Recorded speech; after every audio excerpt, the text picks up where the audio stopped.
Hello, dear students. So, this is a simple question based on topic displacement. For example, statement can be like this. एक person है वो point ओ से चल रहा है, पहले 5 किलोमीटर जा रहा है अप टू पॉइंट ए, फिर ए से बी जा रहा है 7 किलोमीटर, और फिर फाइनली बी से पॉइंट पी जा रहा है 9 किलोमीटर। हमें इस केस में निकालना है डिस्प्लेसमेंट। ठीक है, तो कैसे निकालना है डिस्प्लेसमेंट वो हम डिस्कस करते हैं। सबसे पहले हमें स्टेप वन अगर मैं बात करूं, हमें डिस्प्लेसमेंट की डेफिनेशन पता होनी चाहिए। क्या है डिस्प्लेसमेंट की डेफिनेशन? सिंपली अगर बात करें तो it is the shortest possible distance, it is the shortest possible path between the initial point and the final point along the direction of motion.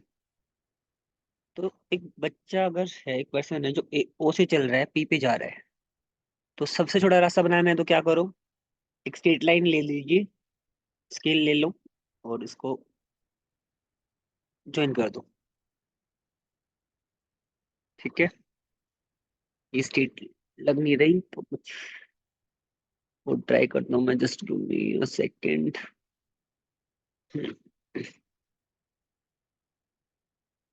या दिस इज करेक्ट। ओके, सो अगर आपको ये पता है, ये जो लाइन बनाई है हमने अभी, ये लाइन डिस्प्लेसमेंट मेजर करके देगी हमें, तो इसका मतलब आपका फिजिक्स का कॉन्सेप्ट तो क्लियर हो गया कि ये जो ओपी लेंथ है, ये हमारा क्या हो जाएगा, रिक्वायर्ड डिस्प्लेसमेंट हो जाएगा। बट अब क्वेश्चन क्या आएगा हमारा, ये हम लोग निकालेंगे कैसे? पहली बात, अगर ये दोनों इक्वल होते, ये भी 5 ये भी 5 होता, तो हम कह सकते थे ये मिड पॉइंट पे कट कर रहा होगा। बट अभी मिड पॉइंट पे कट नहीं कर रहा, तो क्या कर सकते हैं? अब रह गया है मैथ्स वर्क। अब मतलब अगर क्वेश्चन में प्रॉब्लम आ रही है तो it means we lack in mathematical skills. अगर पहले मैं थोड़ा कंस्ट्रक्शन वर्क करता हूँ, यहाँ से ए से यहाँ तक एक पॉइंट बना लिया जाए। ठीक है, और फिर यहाँ से एक पॉइंट पी तक बना लिया जाए।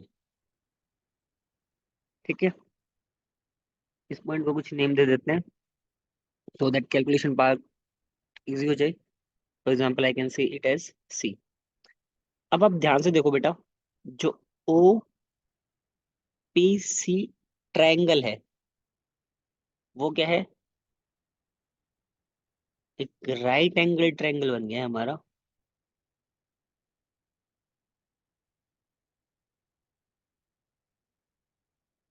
Angle triangle at point C. ठीक है, यहाँ पे 90 एंगल, यहाँ से यहाँ तक है 5 किलोमीटर।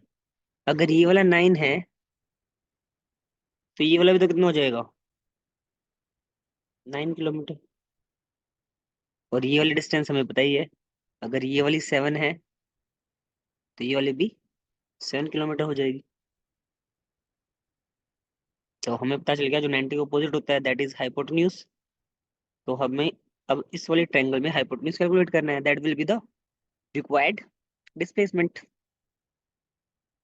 तो अभी करते हैं फर्दर कैलकुलेशन।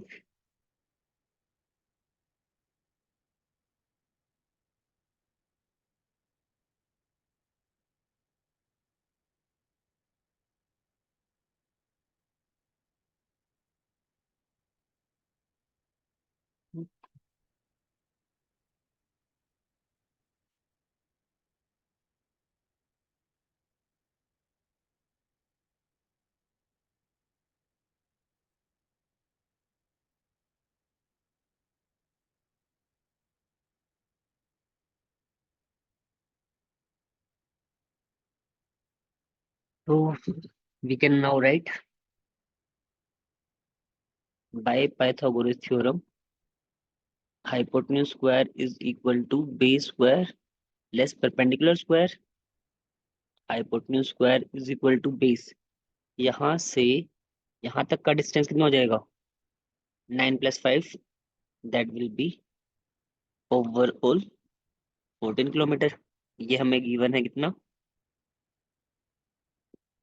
7 किलोमीटर। तो it will B 14 square plus 7 square. यहाँ से हम लोग सोल्व करेंगे तो this will be 196 plus 49, this will be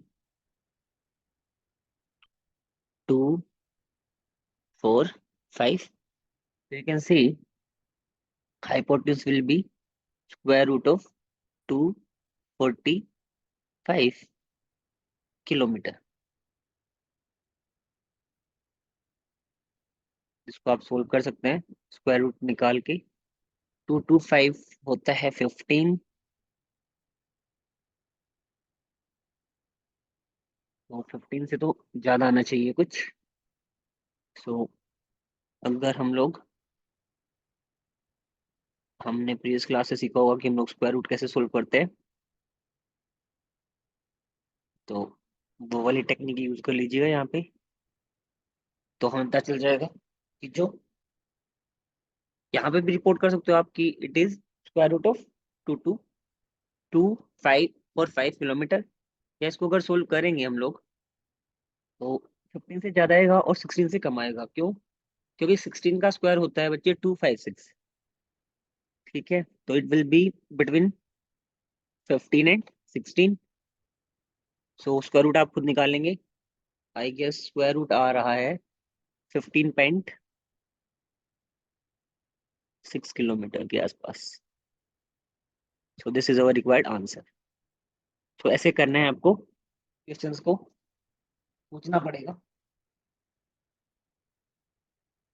thank you so much, keep sharing your doubts and keep learning, learning is more important.